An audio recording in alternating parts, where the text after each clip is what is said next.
درود ان پر، سلام ان پر، میرے نبی کا جو ہے گھرانہ۔ آج وہ صفت کے بارے میں گفتگو کریں گے کہ کون سی صفات ہیں جو آپ کی عقل کو مضبوط کر دیتی ہے۔ فرمایا کل شیء یحتاج الی العقل والعقل یحتاج الی الادب۔ ہر شے کو عقل کی ضرورت ہے اور عقل کو ادب کی ضرورت ہے۔ جو صفت جو آپ کے عقل کو مضبوط کرے گی وہ کیا ہے؟ ادب۔ فرمایا لوگ اپنے مرنے کے بعد ورثہ چھوڑ کے جاتے ہیں، کسی نے بنگلہ چھوڑا، کسی نے مرسیڈیز چھوڑی، کسی نے بینک اکاؤنٹ چھوڑا، کسی نے پتہ نہیں کیا ملکیت چھوڑی۔ لوگ سمجھتے ہیں ملکیت چھوڑنے سے میرے بچے کا فیوچر سیف ہوگا، مگر رسول اللہ فرماتے ہیں اے ملکیت چھوڑنے والے، لا میراث کل ادب۔ اگر کوئی ملکیت بچے کے لیے چھوڑنی ہے وہ ادب اپنے بچے کو سکھا کر چلے جاؤ۔ بہترین ملکیت بچے کے لیے یہ ہے کہ آپ بچے کو ادب سکھاتے ہیں، اور ادب ہی وہ صفت ہے جو انسان کی ہدایت کا سبب بنتی ہے۔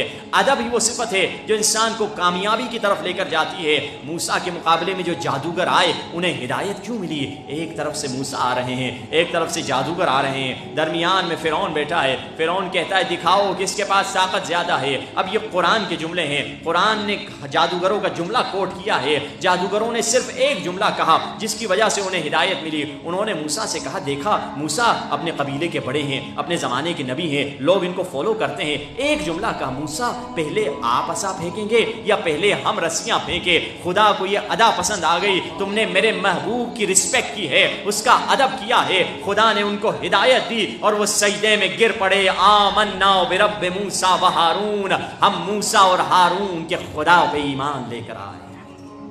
ادب کی وجہ سے کافر جادوگروں کو پست ترین شعبہ جادوگری کا ہے، ان کو ایک منٹ میں ہدایت ملی، بس ایک ادب کی وجہ سے۔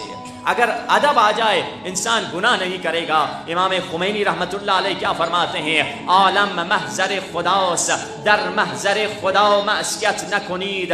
یہ دنیا اللہ کا دربار ہے، دربار خدا میں مخالفت نہ کرو۔ انسان میں اگر ادب آ جائے گا پھر مخالفت نہیں کرے گا خدا کی۔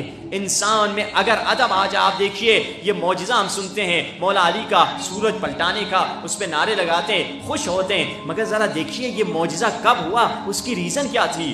رسول اللہ نے اپنی ظہر عصر کی نماز ادا کی تھی، مولا علی نے صرف ظہر کی نماز ادا کی تھی، رسول اللہ نے اپنا سر علی مولا کے گود میں رکھ دیا اور سو رہے ہیں۔ مولا علی نے دیکھا کہ عصر کی فضیلت کا وقت ہے، اب ایک مرتبہ فضیلت کا وقت گزر رہا تھا، مولا علی کو فیصلہ کرنا تھا کہ اٹھیں یا بیٹھیں۔ اگر اٹھتے ہیں تو نبی کی نیند میں خلل آ جائے گا، نبی کی نیند خراب ہو جائے گی، اگر نہیں اٹھتے نماز کی فضیلت کا وقت گزر جائے گا۔ نہ قضا ہونے کی بات نہیں ہے، فضیلت کے وقت کی بات ہے، نماز کی فضیلت کا وقت گزر جائے گا۔ علی نے یہ فیصلہ کیا کہ نماز کی فضیلت کا وقت گزرتا ہے تو گزر جائے، مگر ادب نبی میں کوئی خلل نہ آنے پائے۔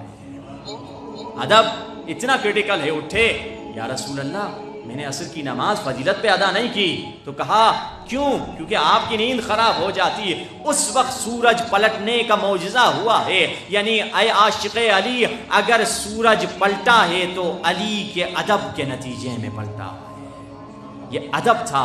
ادب انسان کو ہدایت دیتا ہے۔ دیکھیے کچھ لوگ ہوتے ہیں جن کو بات زبان میں ادب ہوتا ہے، کچھ کہنا چاہتے ہیں، بچے بھی کبھی کبھار، یہ بیٹا ہے کبھی کبھار آ کے ماں کے پاس شکایت کرتا ہے، باپ سے نہیں کہتا۔ باپ کبھی غلطی کرتے ہیں، باپ کبھی غصہ کہتے ہیں کمبخت تو مجھے کیوں نہیں کہتا؟ بھائی یہ کمبخت نہیں ہے، یہ تو آپ کا ادب کر رہا ہے، رسپیکٹ میں آپ کو نہیں آپ کے بات کر سک رہا، یہ اس کی ادب کی نشانی ہے کہ آپ کو نہیں ایک وسیلہ بنا کے ماں کے تھرو آپ کے پاس آ رہا ہے۔ وہ الگ بات ہے اس کو سیاست آتی ہے، اسے پتہ ہے میری تو بات مانے گا نہیں، یہ اماں کے انگلیوں پہ میرا باپ چلتا ہے تو وہ ماں کے تھرو آ رہا ہوتا ہے، مگر پھر بھی ایک ادب کا اس کو طریقہ ہے کہ ادب یہ ہوتا ہے کہ بعض لوگوں کے زبان میں ادب ہوتی ہے، بعض لوگوں کی آنکھوں میں ادب ہوتا ہے، بعض لوگوں کے کان میں ادب ہوتا ہے۔ یہ ادب انسان کو خدا کے قریب کر دیتا ہے۔ فرش عزا پر آنا ہے، پہلی چیز ہمیں ادب سکھائی جاتی ہے۔ بڑے کا ادب ہے، یہ علم کا ادب ہے، یہ عالم کا ادب ہے، یہ ممبر کا ادب ہے، یہ آداب ہیں، یہ قرآن پڑھنے کے آداب ہیں، یہ مسجد میں نماز پڑھنے کے آداب ہیں، عجیب ہیں۔ کربلا میں جس کو ہدایت ملی وہ کون تھا؟ وہ ادب والا تھا۔ وہ کون تھا؟ جب حسین کے گھوڑے کی لجام کو تھام لیے تھے حر، ایک مرتبہ حر کا ادب کا حسین امتحان لینا چاہتے تھے۔ مولا نے کوئی جذباتی جملہ نہیں کہا، مولا نے کہا تیری ماں تیرے جنازے پر روئے۔ حر نے نگاہ اٹھا کے حسین کو دیکھی، پھر نگاہیں جھکا دی، کہا عرب میں کوئی اور مجھے یہ جملہ کہتا تو میں یہ جملہ اس کو پلٹا کے کہہ دیتا، مگر میں کیا کروں، آپ کی ماں سوائے سلام و درود کے کسی اور شے کے قابل ہی نہیں ہے۔ یہ حر کا ادب تھا۔ رات بھر نار دوزخ سے یہ جنت کہتی رہی، احترام فاطمہ حر کو بچا لے جائے۔